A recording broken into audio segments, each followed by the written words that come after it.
بسم الله الرحمن الرحيم نحمده ونصلي على رسوله الكريم أما بعد فأعوذ بالله من الشيطان الرجيم وتعاونوا على البر والتقوى ولا تعاونوا على الإثم والعدوان.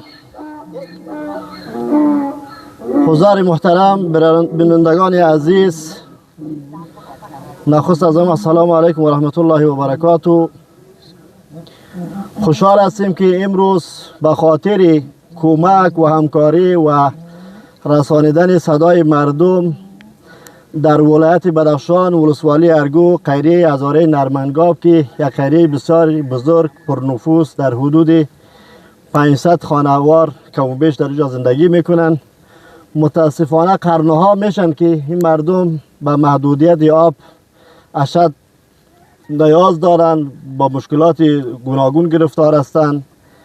مردمشان از دست بیابی اکثرا مهاجر شده بودن به کشورهای ایران و پاکستان دیگر جاها که متاسفانه با این جنگ ها، با این اختلافاتی که در بین پاکستان و افغانستان یا ایران و کشورهای امریکا و اسرائیل پس دوباره به وطن خود برگشتن، نهایت مشکل خود دارن. و آیتی را که تلاوت کردم رب العالمین حکم میکنه انسانها را که شما در کار خیر، در کاری که منفعت جامعه و مردم است، با همدیگر همکاری بکنین. بینن برای هر فرد از انسانیت به نام انسان فرق نمیکنه که او در کدام ایدئولوژی و فکر و مکتب و مذهب گرویده است. باعث یک انسان باید بر هم نوع خود کمک و همکاری بکنن. بینن ما هم باعث یک فرزند هزاره از بین مردم برای فرد کسایی که دستشان در جیبشان میرسن، لقمه نان برای خوردن دارن، خواهشمند هستم که برای این مردم نیازمند، برای مردم محتاج صرف به خاطر آب کمک و همکاری بکنن تا که مردم از این بدبختی، از این مشکلات نجات پیدا بکنن. این مردم به حد فقیر و ناتوان و کمبضاعت هستند که چاره ای ندارن جز در اینجا زندگی بکنن. پول و پیسی ندارن که اینا در یک ولایت دیگر سرازیر شوند، برون در جا کوچ بکنن، از این بدبختی نجات پیدا بکنن. حتی ای که اینا وس ندارن یک آب برای خود بیارن، چی برسه که اینا در ولایت برن اونجا زمین بخرن برای خود خانه و کاشانه بسازن.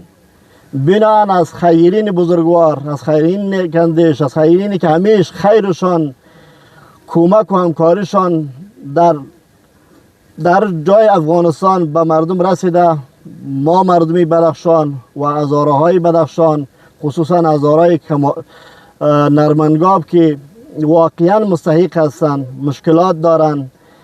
این زیاد از فامیل ها به خاطر آبهای غیر سی نوشیدن در اینجا با مشکلات گوناگون اینا گرفتار شدند که اکثرشان جانهای شیرین خود از دست دادند به خاطر از اینکه آبهایی که از هر دره میاد که او را هر آن چیزی که در روی زمین است استفاده میکنه از حیوانات و دیگر بینن به مرضها و میکروب های مختلف متاسفانه این مردم گرفتار شدن.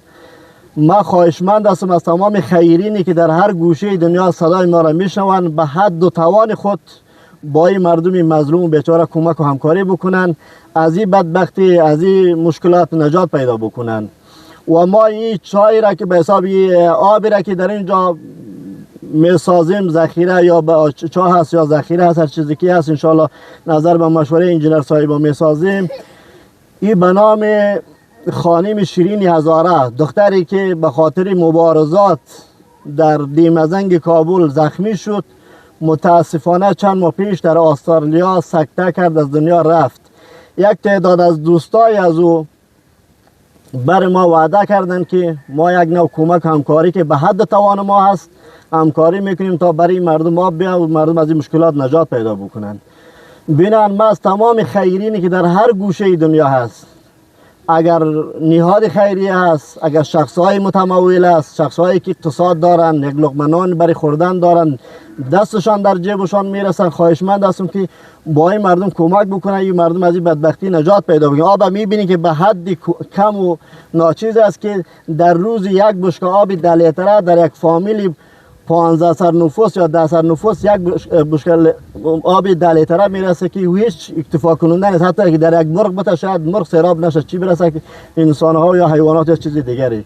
بینن. خواهشمند هستیم که صدای ما را دوستا بشنون، لبیک بگن و این اجر و پاداش دنیوی و اخروی برشان است و ما و این ملت مظلوم برشان دعاگو هستیم که انشالله در عمرشان، در مالشان، در زرش خیر و برکت انشالله پروردگار نصیب میکنه، خیر برکت میاندازه و خواهشمند هستیم که صدای ما را و خواهش ما را در زمین نگذارن، لبیک بگن، دست همکاری برای ما دراز بکنن. السلام علیکم و رحمت الله.